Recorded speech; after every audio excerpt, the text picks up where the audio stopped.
आज नवरात्रीचा पहिला दिवस आणि घरोघरी माँ शैल्यपुत्रीची घटस्थापना करून पूजा केली जाते. माँ शैल्यपुत्री आपल्याला काय शिकवते? धैर्य, ताकद. प्रत्येक स्त्रीने धैर्यशील असलं पाहिजे.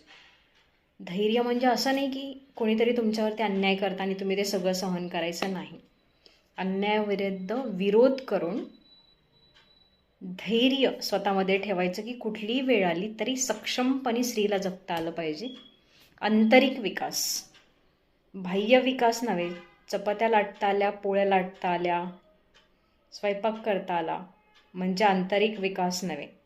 जेव्हा ती स्वतः कोण आहे स्वतःमधलं ज्ञान जागृत करेल, स्वतःला प्रगतशील करेल, स्वतःचा विवेक वाढवेल, तेव्हा खऱ्या अर्थाने ती स्वतःचा आंतरिक विकास करू शकेल. आणि शांती, जितकी स्त्री शांत राहील, असं म्हणतात की स्त्री शांत असायलाच पाहिजे, कारण शांती हा तिचा मनापासूनचा गुणधर्म आहे. परंतु खूप सगळ्या अशांत परिस्थितीमध्ये अनेक अशा घटना घडत आहेत की ज्या त्याला अशांत करत आहेत.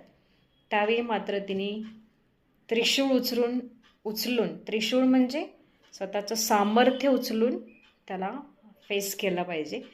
आज माँ शैल्यपुत्रीला नमस्कार घरोघरी केला जातो, पण ती तर देवी आहेच, पण प्रत्येक घराघरातल्या देवीला तिच्या आंतरिक कलेला, आंतरिक गुणांना, आंतरिक ज्या तिच्या गोष्टी आहेत, तिचे कला कौशल्य, यालाही आज वंदन केलं पाहिजे. कारण आज स्त्री शक्ती आहे म्हणून हा समाज आहे.